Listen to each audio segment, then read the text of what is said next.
नमस्कार दोस्तों, कैसे हैं आप सब लोग। उम्मीद है आपकी तैयारी अच्छे से चल रही होगी और एकदम फास्ट स्पीड के साथ में चल रही होगी। कल हमने जो हमारे राजस्थान कोऑपरेटिव सोसाइटीज़ एक्ट 2001 है, उसके अंदर इसका चैप्टर 2 पढ़ा था, जिसके अंदर जो है आपको इसकी धाराएं 3 से लेके 14 तक हमने पढ़ी थी। आज हम इससे आगे का चैप्टर देखेंगे। कल हमने जो इनकॉर्पोरेशन देखा था उसमें किस तरह से रजिस्टर क्या होता है, गवर्नमेंट रजिस्ट्रार क्या होता है, किस तरह से गवर्नमेंट जो है सहकारी आंदोलन की अभिवृद्धि करती है, जो हमारी सोसाइटी है उसका रजिस्ट्रेशन कैसे किया जाता है, उसकी प्रोसेस क्या होती है, रजिस्ट्रेशन कैंसिलेशन किस टाइप से हो सकता है, इसके बारे में हमने चर्चा करी थी।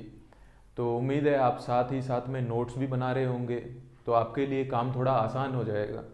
एक बार जब हम इसको डिटेलिंग से पढ़ लेंगे और इंडेक्सिंग में जाएंगे तो आपको अगर डिटेल सारी पता होगी, तो डिटेल सारी पता होने के कारण जो है आप इंडेक्सिंग बहुत फास्ट कर पाएंगे, फिर आपको एग्ज़ाम के टाइम में रिवीजन की भी ज़रूरत नहीं पड़ेगी।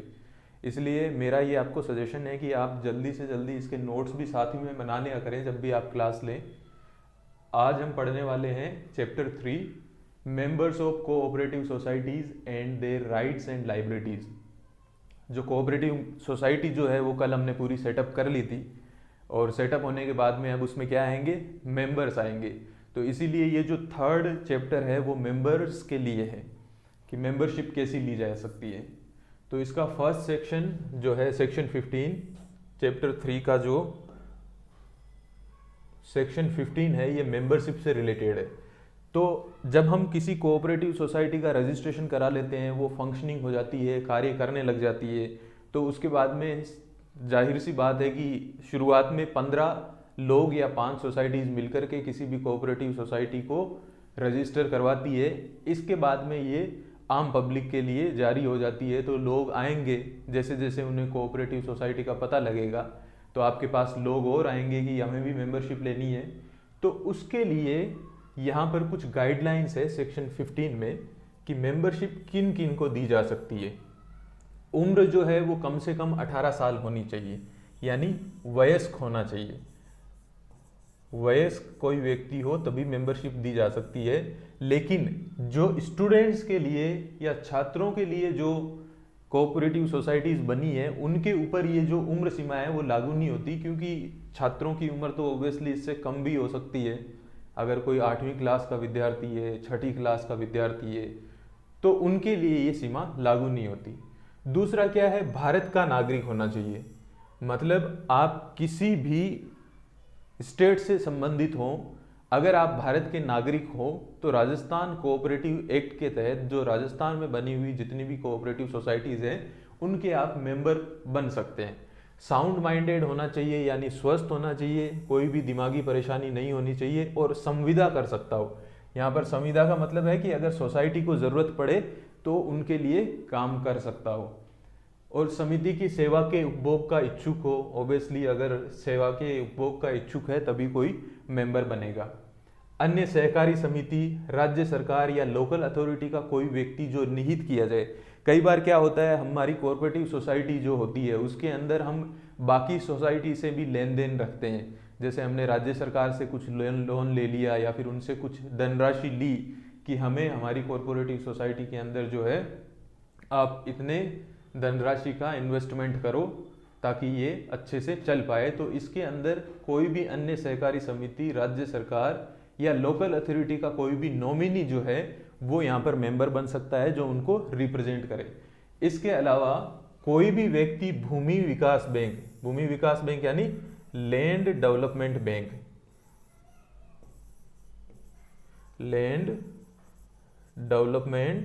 बैंक का सदस्य नहीं बन सकता अगर वह सहकारी बैंक का सदस्य है। कोई भी व्यक्ति भूमि विकास बैंक से भिन्न किसी वित्तीय बैंक का सदस्य नहीं बन सकता। यानी अगर कोई सहकारी बैंक के अंदर, हमारी बैंक है सहकारी बैंक, और उसमें किसी ने मेंबरशिप ले रखी है तो वो सिर्फ लैंड डेवलपमेंट बैंक की मेंबरशिप ले सकता है। इसके अलावा दूसरी जितनी भी प्राइवेट बैंक या गवर्नमेंट बैंक है उनमें एज ए मेंबर रजिस्टर नहीं हो सकता। एज ए कंज्यूमर हो सकता है, आप एज ए कंज्यूमर जाकर के अपना खाता खुलवा सकते हैं, लेकिन उनका जो कमिटी होती है, जो जनरल बॉडी होती है, उसके अंदर आप मेंबर नहीं बन सकते। मेंबर सिर्फ आप लैंड डेवलपमेंट बैंक के ही बन सकते हैं अगर आप किसी सहकारी बैंक के सदस्य हैं। तो सदस्यता का आवेदन समिति को किया जाता है, आवेदन समिति को किया जाता है, जिसका निर्णय 30 दिन में समिति को करना होता है। अब अगर कोई इंसान है जिसको मेंबरशिप लेनी है तो वो फॉर्म लेगा और वहां पर जो आवेदन समिति है उसके अंदर जाकर के अपना फॉर्म फिल करके जाके जमा करवा देगा। अब जमा करवाने के बाद में 30 दिन के अंदर यानी 30 डेज के अंदर वो उसका निर्णय ले लेगी कि इस मेंबर को हमें एक्सेप्ट करना है, मेंबरशिप देनी है या नहीं देनी है। अगर मेंबरशिप दे देती है तो आप उसके मेंबर बन जाते हो। कई बार अगर मेंबरशिप देने से सोसाइटी मना कर देती है और आपको लगता है कि हमने तो बिल्कुल बाईलॉज के हिसाब से हैं हम और ये सारी जो आहारताएं हैं वो हम पूरी कर रहे हैं, लेकिन फिर भी हमें जो है उसका मेंबर नहीं बनाया जा रहा है, तो इसके लिए जो है रजिस्ट्रार के समक्ष जो है अपील की जा सकती है। वो व्यक्ति रजिस्ट्रार को एप्लीकेशन दे सकता है कि मैंने फलां सोसाइटी के अंदर मेंबरशिप के लिए आवेदन किया था, लेकिन वो लोग मुझे मेंबरशिप नहीं दे रहे हैं। नामंजूरी या निश्चय की सूचना नहीं देने पर 60 दिन में रजिस्ट्रार के समक्ष अपील की जा सकती है। अगर 30 दिन के अंदर उसको मना कर दिया जाता है तब तो वो मना होने के बाद में रजिस्ट्रार के पास जा सकता है। लेकिन मान लीजिए अगर नामंजूरी या फिर मेंबर बना रहे हैं या नहीं बना रहे हैं, एक्सेप्ट कर रहे हैं या नहीं कर रहे हैं, इसकी सूचना वो 60 दिनों तक नहीं देते हैं, तो 60 दिन के बाद में रजिस्ट्रार के समक्ष जो है क्या किया जा सकता है, अपील की जा सकती है। महिलाओं के उत्थान के लिए बनी समिति में पुरुष सदस्यों को प्रवेश के लिए रोका जा सकता है। देखिए ऐसा कंपलसरी नहीं है, लेकिन अगर बाईलॉज में ये लिखा हुआ है कि कोई समिति जो है, कोई सोसाइटी पर्टिकुलरली महिला मेंबर्स के लिए बनी है और ये उसके बाईलॉज में, बाईलॉज कौन से धारा के अंदर आते हैं, किस सेक्शन में आते हैं, ये आप मुझे बताइए। कल हमने बाईलॉज के बारे में पढ़ा था, तो बाईलॉज के अंदर ये मेंशन किया जाता है कि ये समिति सिर्फ महिलाओं के लिए बनी है, तो वो पुरुष सदस्यों को प्रवेश देने के लिए रोक सकते हैं, यानी मेल मेंबर्स को मना कर सकते हैं। इसके खिलाफ जो है आप रजिस्ट्रार को अपील नहीं कर सकते क्योंकि ये उनके बाईलॉज में आता है। यहां तक बात हो गई हमारी मेंबरशिप की। नेक्स्ट जो है सेक्शन 16 है हमारा, 16 है सीजेशन ऑफ मेंबरशिप, यानी सदस्यता की समाप्ति या सदस्यता को कैंसिल करना। सदस्यता मिल गई, सोसाइटी के अंदर सदस्य बना हुआ है, लेकिन उसकी समाप्ति है वो किस तरह से हो सकती है, त्यागपत्र। कोई इंसान अपने इच्छा से, कोई सदस्य अगर त्यागपत्र दे दे कि मुझे इस सोसाइटी का सदस्य आगे से नहीं रहना है, तो उसकी सदस्यता समाप्त मानी जाएगी। या फिर मृत्यु हो जाए या फिर किसी वजह से सोसाइटी उसको हटा दे, तो समिति शेयर मूल्य की अदायगी कर उसे अर्जित कर लेती है। मतलब जो मेंबर हैं उसके पास कितने मूल्य के शेयर थे, उसके शेयर का जो भी करंट प्राइस बन रहा है वो दाम उसे चुका देती है, और वो दाम चुकाने के बाद में उसके शेयर को समिति के अंदर ले लिया जाता है। सदस्यों को निष्कासित क्यों किया जाता है, यहाँ पर ये हटाए जाने पर आया ना, तो हटाया क्यों जाता है। अगर 3 वर्ष तक अनुपस्थित रहे, मान लीजिए किसी ने सदस्यता ले ली सहकारी सोसाइटी की और उसके बाद में विदेश चले गए, आप दुबई चले गए या फिर अमेरिका जाके सेटल हो गए, और आप 3 सालों तक जो है कोई भी इसकी मीटिंग अटेंड नहीं कर रहे हैं, तो ये समिति के पास में राइट होता है कि वो 3 सालों तक अनुपस्थित रहने पर सदस्य जो है सदस्यता आपकी खत्म कर सकता है। या सदस्य का कारोबार ऐसा कारोबार कर रहा है कि समिति कोई एक काम कर रही है और उसके अगेंस्ट में कोई काम कर रहा है, या फिर उसके प्रतिस्पर्धा में हो। प्रतिस्पर्धा में मतलब कि समिति भी जो है एक डेयरी के लिए कोऑपरेटिव सोसाइटी खोली हुई है और उसी गांव में उसी जगह पे उसने नई डेयरी खोल ली, तो वो कॉम्पिटिटिव हो गया, तो कंपटीशन की स्थिति में भी उसको निष्कासित किया जा सकता है। या फिर समिति के देय का डिफाल्टर हो, यानी समिति से आपने लोन ले रखा है और बार बार उनके बोलने के बाद में भी आपको 1 साल से ज़्यादा हो गया है और आप डिफॉल्टर हैं, आप वो पैसा नहीं चुका पा रहे हैं, तो ऐसी स्थिति में जो सदस्यता है उसको समाप्त कर दिया जाएगा। आपके शेयर के मूल्य से जितना भी आपका जो डिफॉल्टिंग अमाउंट है उसको कट कर दिया जाएगा और एक्स्ट्रा होने पे आपको दे दिया जाएगा, और अन्यथा आपकी सदस्यता को समाप्त कर दिया जाएगा। तो 15 हो गया हमारे पास में मेंबरशिप, 16 जो है सीजेशन ऑफ मेंबरशिप, और 17 हमारे पास में आता है नॉमिनल एंड एसोसिएट मेंबर, यानी नाम मात्र और सहयोगी सदस्य। तो जो सदस्य होते हैं किसी भी एक कोऑपरेटिव सोसाइटी के अंदर, उसके अंदर जरूरी नहीं है कि कुछ डायरेक्ट सदस्य ही हों, कुछ नाम मात्र यानी नॉमिनल मेंबर्स भी होते हैं। यानी नॉमिनल मेंबर्स वो हो जाते हैं व्यक्ति या संस्थान जो पूर्ण सदस्यता अधिकारों के बिना समिति के सेवाओं का लाभ उठाते हैं। मतलब इनको कंप्लीट मेंबरशिप नहीं होती है, लेकिन वो समिति की सेवाओं का लाभ उठाते हैं। इसके अंदर कौन से आ जाते हैं? स्थानीय पदाधिकारी के विहित वर्ग अथवा स्वयं सहायता ग्रुप। यानी अगर कोई लोकल एडमिनिस्ट्रेशन का कोई पार्ट है या फिर कोई सेल्फ हेल्प ग्रुप है जो किसी समिति की सेवाओं का लाभ तो उठाते हैं लेकिन वो पूर्ण सदस्यता नहीं लेना चाहते हैं, तो उनको जो है नॉमिनल मेंबर्स बोल दिया जाता है। और सहयोगी सदस्य वो होते हैं जो किसी मुख्य सदस्य के साथ संयुक्त रूप से भर्ती होते हैं और जिनके अधिकार और दायित्व उपनियमों में निर्दिष्ट होते हैं। यानी सहयोगी सदस्य जैसे मान लीजिए हस्बैंड जो है उन्होंने किसी सोसाइटी की सदस्यता ली या फिर वाइफ ने किसी सहकारी सोसाइटी की सदस्यता ली, तो पति के साथ पत्नी सहयोगी सदस्य के रूप में आती है या फिर पत्नी के साथ पति एक सहयोगी सदस्य के रूप में आता है, तो वो इसका पूर्णकालिक सदस्य ना होकर के सहयोगी सदस्य माना जाएगा। इनके पास शेयर एवं वोट के अधिकार नहीं होते हैं। तो ये जो सदस्य होते हैं नॉमिनल एंड एसोसिएट मेंबर्स, इनके पास ना तो वोट का राइट होता है और ना ये शेयर होल्ड करते हैं। इनका जो है एकमात्र पर्पज होता है कि ये जो सोसाइटी जो सेवाएं प्रदान कर रही है उनका लाभ उठाना, जो जिस कारोबार के अंदर सोसाइटी है उस कारोबार से उस सोसाइटी का लाभ उठाना। इसके बाद में है section 18, members not to exercise rights till due payment made, यानी सदस्य द्वारा देय भुगतान किए बिना अधिकारों का प्रयोग नहीं। सदस्यता जैसे आपने ले ली, आप किसी कोऑपरेटिव सोसाइटी में गए और आपने बोला कि मुझे सदस्यता चाहिए और आपकी सदस्यता जो है एक्सेप्ट हो गई है, और एक्सेप्ट होने के बाद में आपने जो मेंबरशिप फीस है उसको जमा नहीं करवाया है, तो आप जब तक मेंबरशिप फीस को जमा नहीं करवाते हैं तब तक आप सोसाइटी के किसी भी अधिकार का प्रयोग नहीं कर सकते। जैसे कि आप मतदान नहीं कर सकते, वोटिंग जो होती है उसमें हिस्सा नहीं ले सकते, ना आप किसी बैठक में भागीदारी कर ले सकते हैं जब तक कि आपने मेंबरशिप फीस वहां पर पूरी तरह से जमा नहीं करवाई है। आप मेंबरशिप फीस जो है जमा करवाएंगे, उसके बाद ही आपके पास सारे अधिकार आएंगे।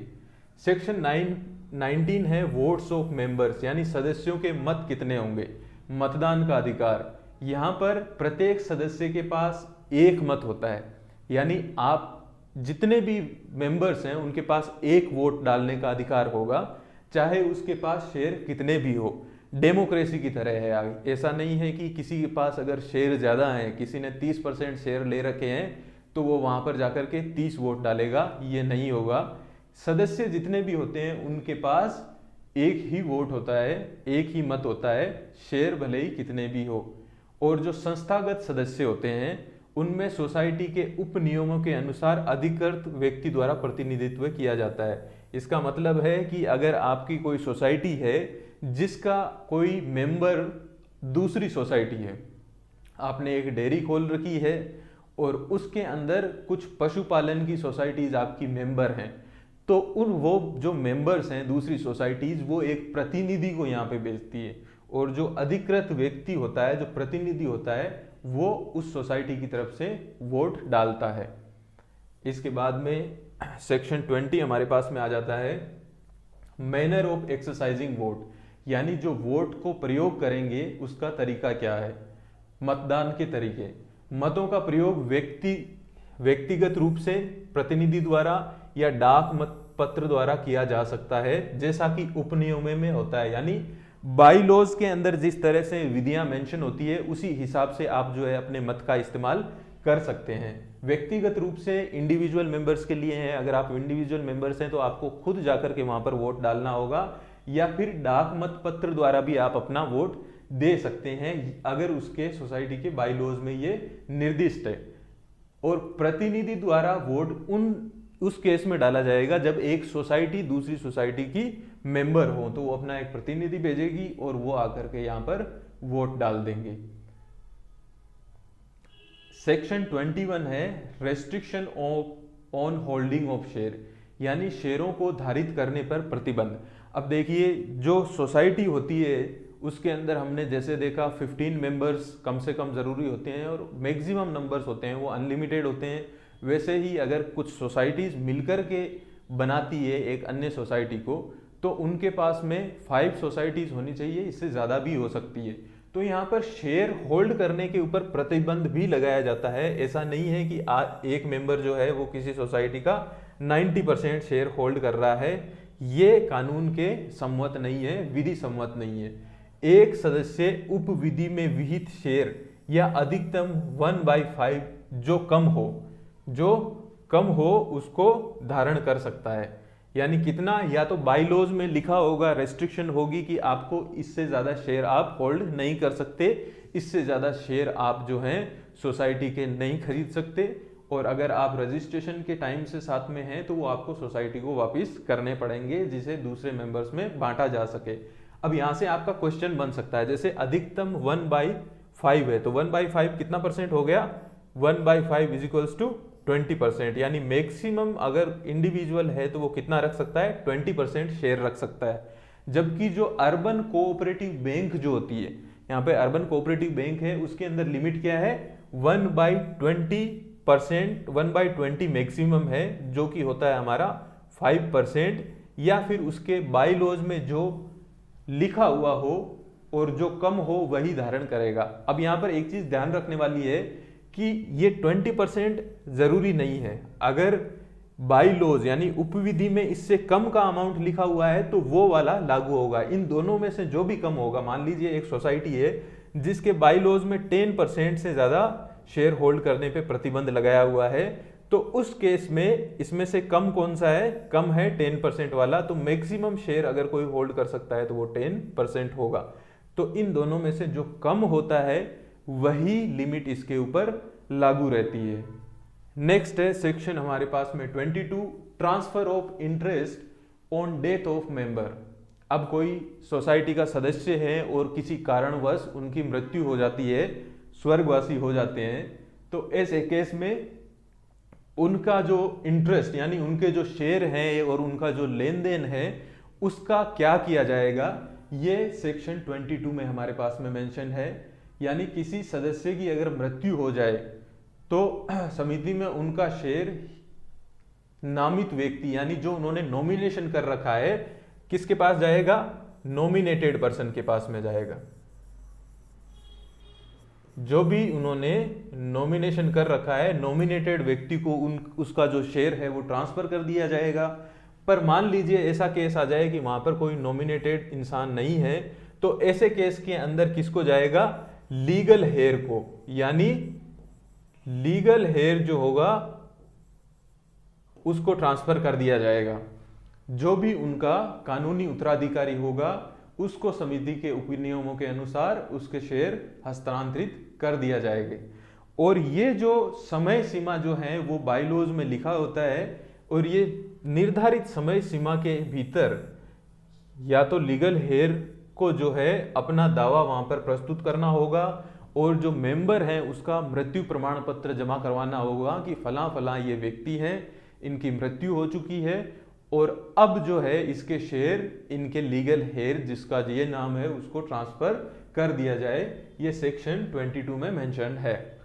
नेक्स्ट आता है हमारे पास में section 23, liability of past member and state of diseased member. यानी पूर्व सदस्य और मर्द सदस्य की संपत्ति की देयता। यानी जो पूर्व सदस्य हो जाते हैं जिनको हटा दिया जाता है, निष्कासित कर दिया जाता है, या जिनकी मेंबरशिप समाप्त हो जाती है वो, और कोई सदस्य अगर मृत्यु हो जाती है उसकी, तो उनकी जो लाइबिलिटी जो है, उनका जो दायित्व जो है वो क्या रहेगा, तो इसके बारे में दे रखा है सेक्शन 23 में। तो ये हमें बताता है कि पूर्व सदस्य अब सहकारी समिति के प्रति अपनी सदस्यता के दौरान की गई लेन देन के लिए, अपनी देनदारियों के लिए उत्तरदायी रहता है। यानी अगर आपने किसी सहकारी समिति में आप सदस्य हैं और आपकी सदस्यता समाप्त हो गई, फिर भी उस कालखंड में, उस समय के अंदर, उस टाइम पे जब आप मेंबर्स थे, उस टाइम आपने जो भी लेन देन किया है उसके लिए आप बिल्कुल रेस्पॉन्सिबल रहोगे। ऐसा नहीं है कि आपने जनवरी के अंदर सदस्यता समाप्त कर दी तो आपका दिसंबर में लिया हुआ लोन जो है वो मान्य नहीं होगा, ऐसा बिल्कुल नहीं होगा। अगर आपने दिसंबर में लोन लेकर के जनवरी में अपनी सदस्यता समाप्त कर दी है तो भी कानूनी रूप से आपको वो लोन चुकाना पड़ेगा। इसके बाद है सदस्यता समाप्त होने के बाद भी समिति के उपनियमों में निर्दिष्ट अवधि के लिए बनी रहती है, यानी ये जनरली 2 इयर्स तक के लिए होती है। कितने साल के लिए होती है? 2 साल के लिए होती है। 2 साल के लिए ये देयता बनी रहती है। 2 साल तक आपको आपके समय के अंदर जो लेन देन किया है उसके लिए आपकी जिम्मेदारी रहती है। मृत सदस्य की संपत्ति, अगर कोई सदस्य है जिसकी मृत्यु हो चुकी है लेकिन सोसाइटी से उसने कोई कर्जा ले रखा है, कोई ऋण ले रखा है या कोई देनदारी उसकी सोसाइटी के प्रति आती है, तो जो सोसाइटी जो है वो मृत सदस्य के नामित व्यक्ति या कानूनी उत्तराधिकारी से बकाया राशि वसूल सकती है। यानी अगर किसी इंसान ने 2 लाख रुपए का लोन ले रखा था, कितना? 2 लाख रुपए का लोन ले रखा था और उसकी मृत्यु हो जाती है, तो मृत्यु होने के बाद में उसके जो लीगल हेयर जो हैं, कानूनी उत्तराधिकारी और उसका जो नॉमिनी है उससे ये वसूल कर सकती हैं, लेकिन ये राशि उसने जो शेयर होल्ड कर रखा था उसी में से काटी जाएगी। मान लीजिए 2 लाख के लोन ले रखा है और शेयर जो हैं वो उसके पास में कितने थे? 4 लाख के। तो ऐसी सूरत में क्या होगा? ये 2 लाख रुपए लोन के जो हैं वो इसमें से माइनस कर दिए जाएंगे और जो बचे हुए 2 लाख हैं वो नॉमिनेशन जिसका हो रखा है, जो नॉमिनी है या फिर जो लीगल हेयर है, उसको ट्रांसफर कर दिया जाएगा। और मान लीजिए अगर किसी व्यक्ति ने अगेन 2 लाख रुपए का लोन ले रखा था और शेयर जो है वो उसके पास में 1 लाख के ही हैं, तो ऐसी दशा में अगर किसी की मृत्यु हो जाए तो ये जो 2 लाख रुपए हैं ये 1 लाख रुपए वसूल कर लिया जाएगा और बाकी जो इसको हानि होगी सोसाइटी को, वो सोसाइटी को स्वयं को भुगतनी पड़ेगी, क्योंकि यहाँ पर किसी नामित व्यक्ति या कानूनी उत्तराधिकारी से शेयर राशि से ज़्यादा का जो है वसूली नहीं की जा सकती, क्योंकि ये जो नॉमिनी और कानूनी उत्तराधिकारी है ये सिर्फ लेने के अधिकारी हैं। जिसने लोन चुकाया था अगर वो नहीं रहा है तो सिर्फ कानूनी रूप से आप उसकी संपत्ति में से ही इसका भुगतान कर सकते हैं, किसी और को आप बाध्य नहीं कर सकते। तो ये अब आपको समझ आ गया होगा। नेक्स्ट इसका सेक्शन है, अच्छा इसमें 23 सेक्शन तक है, liability of past member and estate of diseased member, ये इसका लास्ट सेक्शन है। तो आज हमने कितने सेक्शन पढ़ लिए? टोटल 15 से लेकर के 23 तक जो है 15 to 23 जो है वो चैप्टर 3 के अंदर आते हैं। 15 to 23 चैप्टर 3 के अंदर आते हैं। ये नंबर्स भी आपको साथ साथ में याद रखने हैं। यहाँ पर चैप्टर 1 के अंदर कितने आ रहे थे? चैप्टर 1 के अंदर हमारे पास में थी धाराएं 1 and 2। चैप्टर 2 के अंदर कितने थे?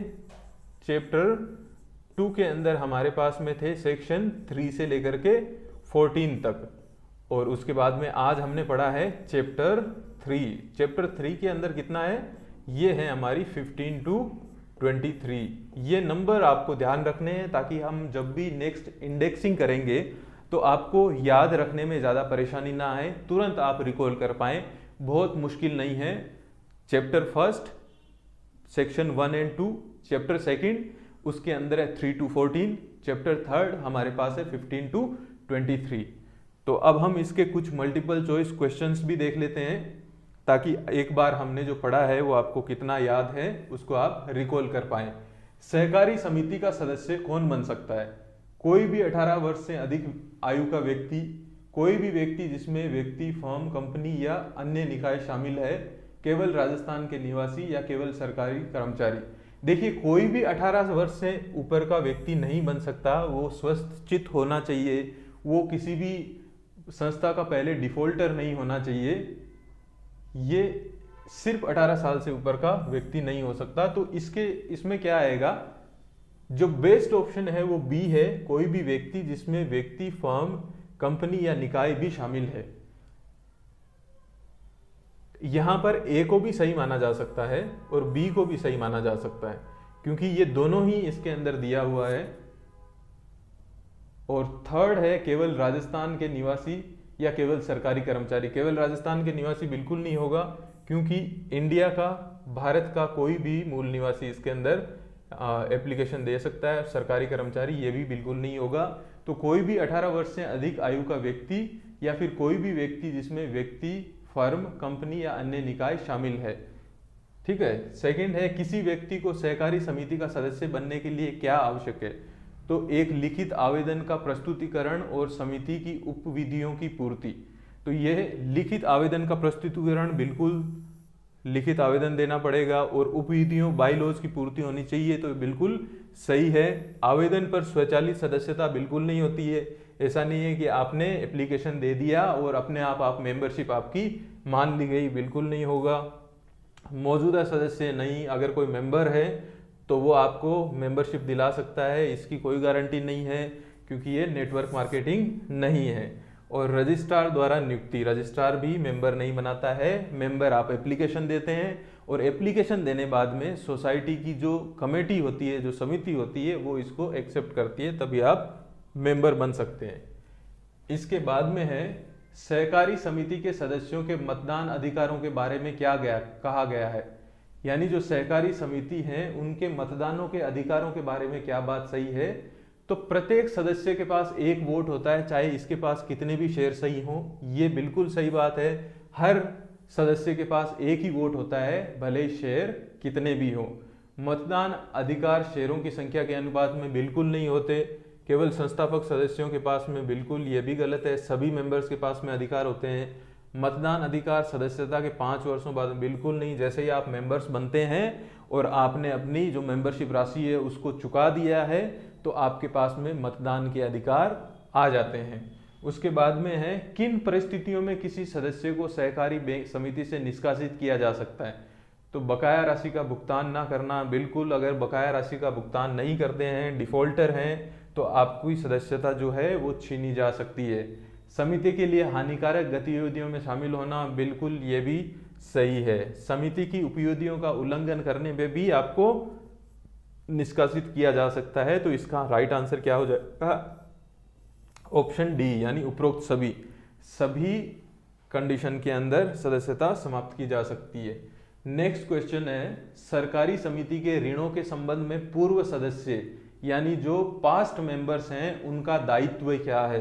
ये देयता लिखा हुआ है, इसको आप दायित्व भी बोलते हैं, देयता भी बोलते हैं। तो दायित्व क्या होता है? इस्तीफे के बाद, बिल्कुल ये गलत है। सदस्यता समाप्त होने के 2 वर्षों तक, बिल्कुल हमने अभी पढ़ा था कि सदस्यता समाप्त होने के बाद 2 वर्षों तक इसकी देयता जारी रहती है। 5 वर्षों तक ये गलत है। नए सदस्यों को स्थानांतरित हो जाती है, बिल्कुल गलत है। तो ये बी है कि 2 वर्षों तक आपने जो लेन देन किया था उसकी दायित्व जो है वो जारी रहता है। धारा 20 किससे संबंधित है? अभी हमने पढ़ा था, ये मत प्रयोग की रीति से संबंधित है। सदस्यता से संबंधित कौन सी धारा है? 15 है। ठीक है। गोपनीय वित्तीय रिकॉर्ड, इसकी कोई धारा नहीं है। और आंतरिक संचार, इससे कोई अभी इस पे भी धारा नहीं है।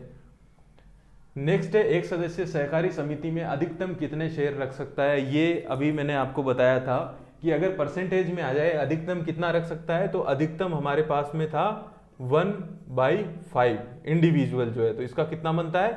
20%। ये जो है किसी सहकारी समिति में अधिकतम 20% रख सकता है। वहीं अगर अर्बन कोऑपरेटिव बैंक हो, अगर आपको ये सवाल पूछा जाए कि एक सदस्य अर्बन कोऑपरेटिव बैंक में अधिकतम कितने शेयर रख सकता है, तो वो 1/20 है, वो कितना हो जाता है? 5%। ठीक है। मृत सदस्य के शेयर किस व्यक्ति को स्थानांतरित किए जाते हैं? समिति को बिल्कुल नहीं, समिति को नहीं किए जाते हैं। उत्तराधिकारी को किए जाते हैं, ये भी गलत है और ये भी गलत है। यानी उत्तराधिकारी जो होगा, जो लीगल हेयर होगा, उसको ट्रांसफर किए जाएंगे। पहले नॉमिनी जो है, जो नॉमिनेट कर रखा है, उसको ये जो शेयर्स हैं वो ट्रांसफर किए जाएंगे। लेकिन अगर कोई नॉमिनेशन नहीं है तो ऐसे केस के अंदर जो है कानूनी उत्तराधिकारी है उसको ट्रांसफर किए जाते हैं। तो क्योंकि हमारे पास में नॉमिनेशन का यहाँ पर ऑप्शन नहीं है तो इसमें राइट ऑप्शन होगा लीगल हेयर यानी उत्तराधिकारी को। नेक्स्ट हमारे पास में सदस्यता समाप्ति के बारे में क्या निर्दिष्ट किया गया है। 1 वर्ष तक बकाया राशि का भुगतान न करने के बाद सदस्यता स्वचालित रूप से समाप्त हो जाती है। नहीं, स्वचालित रूप से कभी भी सदस्यता समाप्त नहीं होती है, जो समिति है वो इसकी सदस्यता समाप्त करती है। यदि कोई सदस्य समिति के हितों के खिलाफ कार्य करता है तो सदस्यता समाप्त हो जाती है। सदस्यता समाप्ति उपविधियों के प्रावधानों के अनुसार होनी चाहिए और समिति द्वारा स्वीकृत। तो यदि कोई सदस्य समिति के हितों के खिलाफ कार्य करते हैं तो सदस्यता समाप्त हो जाती है, अपने आप नहीं होती है। इस कारण से उसकी मेंबरशिप कैंसिल की जा सकती है, लेकिन अपने आप नहीं होती है। सदस्यता कैंसिल कैसे होती है, यह है कि सदस्यता समाप्ति उपविधियों के प्रावधान के अनुसार होनी चाहिए और इसे समिति द्वारा स्वीकृत किया जाना चाहिए। यानी अगर समिति पाती है कि वो जो है हितों के खिलाफ कार्य करता है तो ऐसी कंडीशन में जो समिति है वो ये निर्णय लेती है कि हम इसकी सदस्यता समाप्त करते हैं, ना कि अपने आप होती है। अपने आप सदस्यता समाप्त नहीं होती है। तो ये हमारी आज की क्लास थी। ये क्लास आपको कैसी लगी आप कमेंट सेक्शन में ज़रूर बताएं, और अगर आपका कोई डाउट हो तो भी आप कमेंट सेक्शन में हमें लिख दीजिए। नेक्स्ट क्लास में इसको हम बिल्कुल इसको सॉल्व करेंगे। और क्लासेस में बने रहिए, कंटिन्यू क्लास करिए। जिस तरह से हम जा रहे हैं, आज हमने चैप्टर जो है 3 खत्म कर दिया है। टोटल इसके अंदर जो चैप्टर्स हैं उसमें 14-15 दिन से ज़्यादा नहीं लगेगा। इसके बाद में हम रूल्स और बाकी जो चीज़ें हैं उनके ऊपर काम करेंगे। तो आप इसको मान करके चलिए कि ये 1 महीने के अंदर आपको न केवल पूरी क्लासेज हो जाएगी, बाकी हम इसको इंडेक्सिंग के अंदर कैसे याद रखना है और कैसे आपकी उंगलियों के ऊपर कोई भी जवाब हाजिर हो और एग्ज़ाम में आप बिल्कुल भी ना भूलें, इस तरह से हम आपको याद करवाएंगे। और ये बहुत कोई मुश्किल विषय नहीं है, बहुत आसान है। छोटा सा रूल है और छोटा सा एक्ट है जिसको पढ़ करके जो लोग मैनेजर की तैयारी कर रहे हैं उनके लिए 40 नंबर बहुत मायने रखते हैं। बहुत आसान है, तो इस पर भी आप फोकस कीजिए। दिन का अगर आप 1 घंटा देते हैं तो आसानी से इसमें से 40 में से 40 मार्क्स आप ला पाएंगे। तो चलिए कल की क्लास में हम फिर मिलेंगे। कल हम इसका जो है नेक्स्ट चैप्टर करेंगे। तब तक के लिए धन्यवाद।